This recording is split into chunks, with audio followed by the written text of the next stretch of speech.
बिस्मिल्लाहिर्रहमानिर्रहीम, अस्सलाम वालेकुम and welcome to tech Urdu. Guys, Balochistan public service commission BPSC ने एक नया सिस्टम इंट्रोड्यूस किया है जिसके ज़रिए से आप अभी बलूचिस्तान पब्लिक सर्विस कमीशन के किसी भी पोस्ट के लिए अप्लाई करेंगे तो आपके पास ऑप्शन है अप्लाई ऑनलाइन का। पहले तो ये होता था कि आप अपने डॉक्यूमेंट्स वगैरह, आप अपने जो ट्रेजरी या बैंक जो चालान वगैरह है वो सारे बलूचिस्तान पब्लिक सर्विस कमीशन के ऑफिस जाते थे, वहाँ पे जमा करते थे। लेकिन अभी इन्होंने सिस्टम को बहुत ज़्यादा ईजी किया हुआ है। अब आप बलूचिस्तान पब्लिक सर्विस कमीशन के ऑफिस के बजाय उनके जो वेबसाइट है वहाँ पे आके अपने सारे डिटेल्स वगैरह एंटर कर सकते हैं और अल्टीमेटली आपको आपका स्लिप मिल जाएगा। तो आज की इस वीडियो में हम बड़ी डिटेल में बात करेंगे कि आप कैसे अप्लाई ऑनलाइन करते हैं। कीप इट इन माइंड, ये जो वीडियो है ये बलूचिस्तान पब्लिक सर्विस कमीशन की तरफ से नहीं है, बल्कि इस वीडियो का मकसद सिर्फ ये है कि जो जितने भी कैंडिडेट्स हैं वो आसानी से अप्लाई कर सके बगैर किसी मिस्टेक के। स्टिल अगर कोई मिस्टेक होती है, कहीं पे कोई प्रॉब्लम होती है तो आप कमेंट सेक्शन में मुझे बता सकते हैं ताकि हम इसको रेक्टिफाई कर सके। मेरा नाम है नीम जावेद, आप देख रहे हैं tech Urdu, let's take it.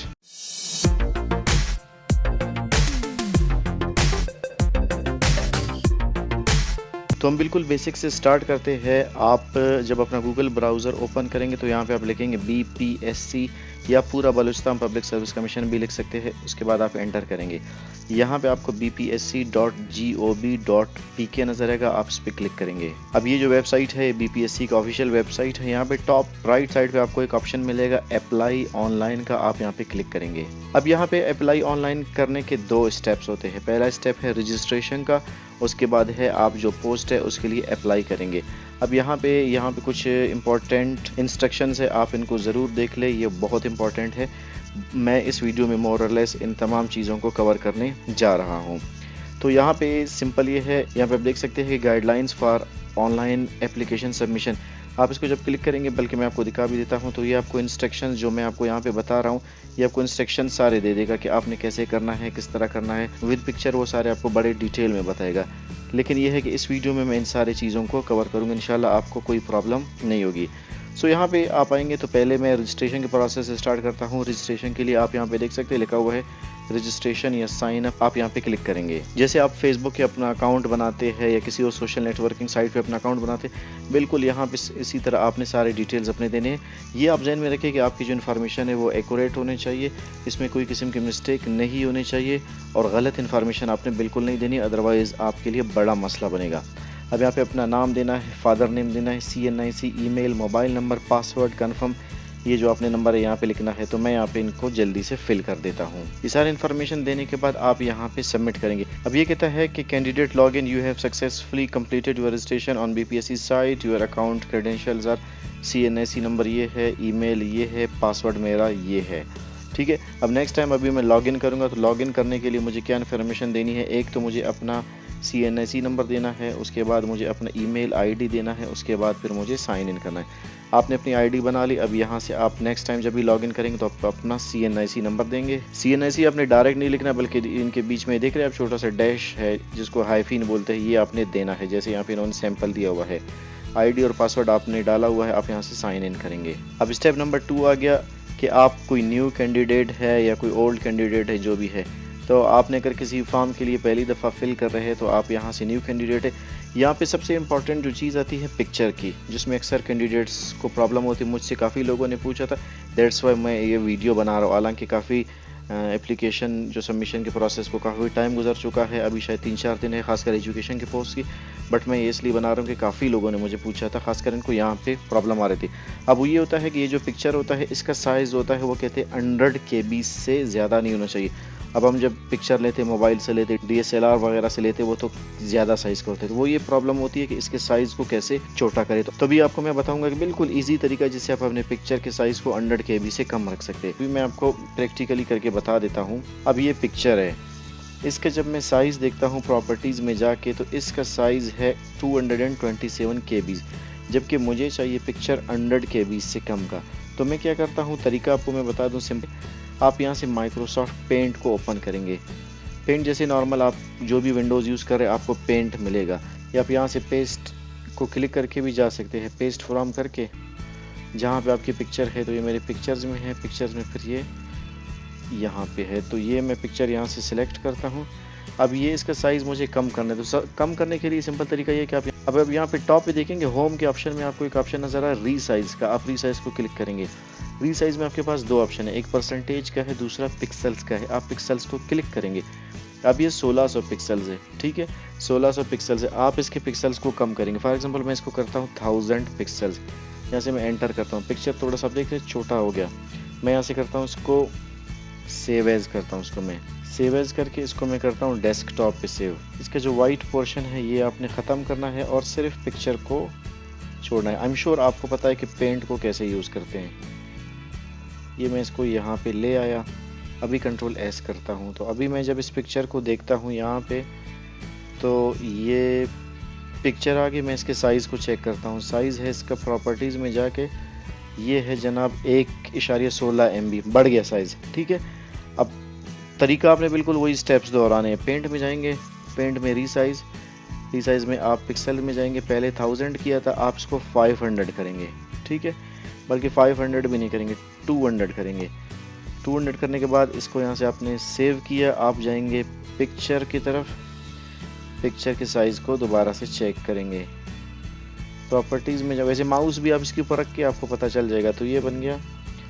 इसको मैं रिफ्रेश पहले करूं, अभी देखते हैं। ये बन गया आपके पास 58 KB का, जबकि आपको चाहिए 100 KB। तो 100 KB से कम हो गया। अब आप इस पिक्चर को अपलोड कर सकते हैं, ठीक है। तो आप सिंपल यहाँ पे पिक्चर पे आएंगे, उसके बाद आपकी जो ये पिक्चर है आप इसी पिक्चर को अपलोड करेंगे। जब आप 100 KB से ऊपर के पिक्चर अपलोड करते हैं तो वो आपको एरर देता है और आपकी पिक्चर अपलोड नहीं होती। तो ये डेस्कटॉप में आप जो भी आपने पिक्चर जहाँ पे रखी है आप सिंपल उसको अपलोड करेंगे। बाकी ये सारी इन्फॉर्मेशन देंगे। फादर्स ऑक्यूपेशन, फादर आपके क्या करते हैं, तो ये है गवर्नमेंट सर्वेंट। हस्बैंड नेम, अगर आपका कोई हस्बैंड है, मतलब आप फीमेल और मैरिड है, ठीक है। हस्बैंड ऑक्यूपेशन अगर है कोई, उनकी जॉब वगैरह। डेट ऑफ बर्थ आपने अपनी देनी है, यहाँ से आप सिलेक्ट करेंगे जो भी डेट ऑफ बर्थ है अपनी, ठीक है। तो मैं अपनी सिलेक्ट करता हूँ, यहाँ से मंथ ऊपर से चूज़ करेंगे, यहाँ से ईयर चूज़ किया, फिर आप मंथ को चेंज करेंगे यहाँ से, और यहाँ से फिर डेट को क्लिक करेंगे, ठीक है। 10 अक्टूबर है, तो ये आपने कर लिया। यहाँ पे डेट ऑफ बर्थ आपकी ऑटोमेटिक आ जाएगी, ठीक है। सेक्स आप अपना चूज़ करेंगे, तो मेरा मेल है। रिलीजन आपका इस्लाम है, जो भी रिलीजन आपका। लोकल आपका लोकल यहाँ से करेंगे। डिस्ट्रिक्ट आपका जो भी है, तो मेरा डिस्ट्रिक्ट है मस्तुंग, एम को क्लिक करूँगा मैं। उसके बाद परमानेंट एड्रेस, ठीक है, जो भी आपका एड्रेस है आप वही लिखेंगे। उसके बाद ये वो एड्रेस है जो आपके उस पे होने चाहिए, शनाख्ती कार्ड नंबर पे, ठीक है। तो मैं वही लिखता हूँ, किली बैरामशी मस्तुंग, ठीक है।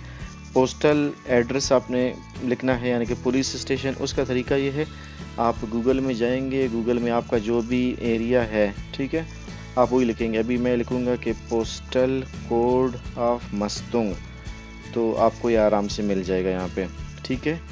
तो ये है 88200, ये यहाँ पे देख सकते हैं 88200। तो यहाँ पे मैं लिखता हूँ, कोयटा का वैसे ये है 83700, तो 88200 ये मस्तुंग का है। फ़ोन नंबर अपना देखना है, ऑफिस फ़ोन अगर है तो वो देना है आपने। इसी तरह मोबाइल नंबर आपने देना है, और ईमेल एड्रेस है वो भी आपने देना है। तो मैं ये सारी इन्फॉर्मेशन यहाँ पे दे देता हूँ। आपको कोई भी प्रॉब्लम है आप वीडियो के नीचे कमेंट में पूछ सकते हैं, ठीक है। अब आपने क्या करना है, आप गवर्नमेंट सर्विस में अगर ऑलरेडी है तो आप यहाँ पे क्लिक करेंगे। डिसेबल कोटा में जाना चाह रहे हैं तो आप यहाँ पे क्लिक करेंगे। आर्म फोर्सेस के अगर पर्सन है तो आप यहाँ पे क्लिक करेंगे। तो हम चूँकि पहली दफ़ा अगर अप्लाई कर रहे हैं तो हम इनमें से किसी को क्लिक नहीं करेंगे, सिंपल यहाँ पे सबमिट करेंगे। ओके, एक और इम्पॉर्टेंट यहाँ पे चीज़, एरर उसने मुझे दे दी। Must select candidate picture in JPG format, ठीक है। फॉर्मेट स्पेलिंग भी गलत है। तो यहाँ पे मैं दोबारा से पेंट मैंने ओपन किया हुआ है, बंद नहीं किया हुआ है। तो यहाँ पे जब आप फाइल को सेव एज करेंगे, तो सेव एज करने के बाद आप यहाँ पे आएंगे, जो भी पिक्चर है आपका अनटाइटल्ड है, उसके सामने ये .png को काट के आप लिखेंगे JPG लिखेंगे, ठीक है। इसको सेव करेंगे। तो मैं यहाँ से आता हूँ, दोबारा से इसी पिक्चर को सिलेक्ट करता हूँ जिसका फॉर्मेट JPG है। तो ये अनटाइटल्ड और ये JPG फॉर्मेट मैंने सेलेक्ट किया, ठीक है। ये सारी चीज़ें पहले से फिल है, यहाँ से मैं इसको करता हूँ सबमिट। ओके, ये स्टेप हो गया। अब डिग्री नेम, ये इंपॉर्टेंट है, यहाँ पे अक्सर कैंडिडेट्स गलती करते हैं। ये जो फॉर्म है इसमें आपने एक टाइम में एक डिग्री की इंफॉर्मेशन देनी है। तो पहले आप मास्टर्स की देंगे, उसके बाद अपनी ग्रेजुएशन की देंगे, फिर FSC, फिर मैट्रिक, या उल्टा भी जा सकते। पहले मैट्रिक की देंगे, फिर FSC की देंगे, फिर मास्टर्स, फिर ग्रेजुएशन की देंगे, फिर मास्टर की। ठीक है, अब डिग्री का नाम है फॉर एग्जांपल मेरा है मैट्रिकुलेशन या मैट्रिक जिसको बोलते हैं, इंस्टीट्यूट नेम जहाँ से आपने किया, ये जो आपके पास ट्रांसक्रिप्ट होता है या आपके पास जो सनद है उस पर ये सारी इन्फॉर्मेशन होती है। तो मेरे स्कूल का नाम है किली बैरामशी मस्तुंग, डिग्री टाइप मैट्रिक है। ठीक है, ये मैंने यहाँ से सिलेक्ट किया। बोर्ड यूनिवर्सिटी तो Balochistan board of intermediate. Passing date वहाँ पे जो लिखा हुआ है वो लिखेंगे, टोटल मार्क्स आप लिखेंगे, ऑब्टेन्ड मार्क्स लिखेंगे, एग्ज़ाम सिस्टम आप यहाँ पे लिखेंगे, एनुअल था। ठीक है, डिवीज़न आप अपना लिखेंगे, डिवीज़न जो भी आपका वो डिवीज़न लिखेंगे। अगर CGPA सिस्टम आपको पता है तो ठीक है, अदरवाइज़ आप इसको छोड़ देंगे, नहीं तो डिवीज़न आपने यहाँ पे कर दिया। ऑप्शनल सब्जेक्ट्स आपके पास जो भी थे तो आप यहाँ पे, क्योंकि मैंने साइंस में किया था तो उसमें होता है या तो आप साइंस सब्जेक्ट लिखेंगे, आप लिखेंगे फिज़िक्स केमिस्ट्री मैथ्स। यहाँ से मैं सबमिट करता हूँ। अब चूँकि मैंने ये नहीं किया हुआ है, फिल नहीं किया, बहरहाल मैं एक इमेजनरी एक डेट में डाल देता हूँ, क्योंकि मेरे पास अभी इन्फॉर्मेशन नहीं, जस्ट मैं आपको तरीका बता रहा हूँ कि आपने करना क्या है। 98 में मैंने मैट्रिक किया था, ये 98 फॉर एग्जाम्पल मैं इमेजनरी कोई डेट डाल रहा हूँ, कीप इट इन माइंड। इस डेटा को मैं आखिर में फिर प्रोसेस नहीं करूँगा, सिर्फ आपको समझाने के लिए कर रहा हूँ। तो यहाँ से मैं इसको करता हूँ सबमिट। अभी देखिए ये आपकी डिग्री की इन्फॉर्मेशन यहाँ पे आ गई। मैंने मार्क्स वगैरह नहीं डाले थे तो ये सारे 0 आ गया। ठीक है, अब आपने यहाँ पे ये डैशबोर्ड को नहीं क्लिक करना है, आपने फिर दूसरी डिग्री के बारे में लिखना है। ठीक है, अभी पहला था मास्टर्स, अभी है बैचलर्स डिग्री है। इंस्टीट्यूट आपका जो भी है, इंस्टीट्यूट था मेरा government boys degree college Mastung. उसके बाद डिग्री टाइप आपकी है यहाँ पे ग्रेजुएशन है, बल्कि मैट्रिक के बाद आपने देना है FSC। ये सही है डिग्री, और ये ग्रेजुएशन नहीं है बल्कि ये इंटर है। ठीक है, ये बलूचिस्तान बोर्ड ऑफ इंटरमीडिएट है। ये सारी इन्फॉर्मेशन मार्क्स वगैरह देने के बाद आप फिर इसको सबमिट करेंगे। जब आपके सारे डिग्रीज़ हो गए, जितने भी डिग्रीज़ है आपके पास, आप इसको कंटिन्यूस करेंगे तो ये टेबल यहाँ पे बढ़ता चला जाएगा। सारी इन्फॉर्मेशन देने के बाद आप यहाँ पे अगेन डैशबोर्ड को क्लिक करेंगे। जब आप डैशबोर्ड को क्लिक करेंगे तो बायोडाटा वाला आपका खाना पूरा हो चुका है, एजुकेशन वाला आपका अभी कंप्लीट हो गया। नेक्स्ट है एक्सपीरियंस का। यहाँ पे आपने क्या करना है, आपकी सर्विस, अगर आप टीचर रह चुके हैं, किसी और डिपार्टमेंट में रह चुके, वो यहाँ पे आप फ्रॉम टू डेट देंगे कि मतलब कब से कब तक आप उस डिपार्टमेंट में थे। पोस्ट का जो नेम था वो देखेंगे, डिपार्टमेंट था एजुकेशन, फॉरेस्ट जो भी था आप देखें। डिपार्टमेंट टाइप यहाँ पे देखेंगे, गवर्नमेंट, सेमी गवर्नमेंट, प्राइवेट था। प्राइवेट आप अगर किसी स्कूल में टीचिंग वगैरह करते थे तो उसके लिए भी आप ये इन्फॉर्मेशन यहाँ पे दे सकते हैं। ठीक है, BPS सिस्टम अगर है तो ठीक है, अगर नहीं है तो आप यहाँ पे लिखेंगे। यहाँ पे सैलरी आपको कितनी मिलती थी वो आप यहाँ पे लिखेंगे, और ड्यूटीज़ परफॉर्म्ड एज टीचर आपने किया था, एज इंस्ट्रक्टर, एज क्या, वो सारी इन्फॉर्मेशन यहाँ पे देने के बाद आप यहाँ पे सबमिट करेंगे। ये आपका हो गया। अगर आपके पास 3-4 मतलब एक्सपीरियंसेस है या 5-6 है तो एक आपने फिल किया, फिर दूसरा, जैसे भी आपने अपना एजुकेशन फिल किया इसी तरह करेंगे तो फिर यहाँ पे एक आपका एक टेबल सा बन जाएगा। वो करने के बाद आप अगेन बैक जाएंगे डैशबोर्ड पे। ठीक है, ये तीसरा आपका हो गया एक्सपीरियंस का। लास्ट है अप्लाई पोस्ट। ये जो चीज़ें हैं ये आपके पास आपने बड़े एहतियात से फिल करना, ये आपके हमेशा रहेंगे, क्योंकि नेक्स्ट टाइम BPSC की कोई भी पोस्ट आ गया आपने लॉगिन करना है, ID पासवर्ड वही जो आपके पास है, उसके बाद आपने सिंपल यहाँ पे आके अप्लाई पोस्ट करना है। आप अपने इन्फॉर्मेशन को अपडेट कर सकते हैं जब भी आपका दिल चाहे, लेकिन ये सबसे इम्पॉर्टेंट स्टेप है जो अभी है अप्लाई पोस्ट। एडवर्टाइजमेंट BPSC के जितने भी है, ठीक है, आपने उसमें से डेट देखनी है, एडवर्टाइजमेंट डेट है। अब मेरे ख्याल से एजुकेशन की जो डेट है वो 5 है, 5 को ये हो गया था। उसके बाद यहाँ पे पोस्ट, जब जैसे ही आप डेट सेलेक्ट करेंगे तो यहाँ पे उस हिसाब से पोस्ट आएंगे। ठीक है, मैंने चूँकि जेंडर मेल सेलेक्ट किया तो मुझे सिर्फ मेल नज़र आ रहा है। अगर किसी फीमेल ने शुरू में जब बायोडाटा देते वक्त फीमेल सेलेक्ट किया तो यहाँ पे इसको फीमेल के पोस्ट नज़र आएंगे। तो सिंपल फॉर एग्जांपल मैं है SST जनरल मेल के लिए करना चाहता हूँ तो ये मैंने कर दिया। चालान नंबर, बैंक में जब आप चालान जमा करते हैं तो उसके ऊपर चालान नंबर होता है, वो आमतौर पर पेन से लिखते हैं। ठीक है, हंड्रेड्स में होता है, 185, 170, 200 कुछ इस तरह का होता है। ठीक है, चालान नंबर आप यहाँ पे लिखेंगे, उसके बाद बैंक नेम यहाँ पे लिखेंगे एंड चालान डेट, चालान की जो डेट थी वो डेट यहाँ पे लिखेंगे। डेट उसी तरह सेलेक्ट करने के बाद आप यहाँ पे इसको ऐड करेंगे। कीप इट इन माइंड, जैसे ही आप अपना डाटा एंटर करेंगे तो उसके बाद BPSC की वेबसाइट को आपने कंटिन्यूस विजिट करना है, तब उसके बाद आपको आपके एग्जामिनेशन से रिलेटेड इन्फॉर्मेशंस मिलेंगे। उसमें होगा कि आपका सेंटर कौन सा होगा, आपका रोल नंबर क्या है, एटसेट्रा, वो सारी इन्फॉर्मेशन आपको मिलेंगे। कुछ टाइम के बाद, लास्ट डेट के बाद आपने रेगुलरली BPSC की साइट को विजिट करना है। तो ये सारा प्रोसेस था कि आप कैसे रजिस्टर होंगे, आप कैसे किसी भी पोस्ट के लिए अप्लाई कर सकते हैं। स्टिल अगर आपके माइंड में कोई भी क्वेश्चन है तो आप कमेंट सेक्शन में मुझसे पूछ सकते हैं। एंड अगर किसी भी स्टेप पे कोई भी मुझसे इन्फॉर्मेशन मिस हो गई तो आप मुझे कमेंट सेक्शन में ज़रूर बताएं।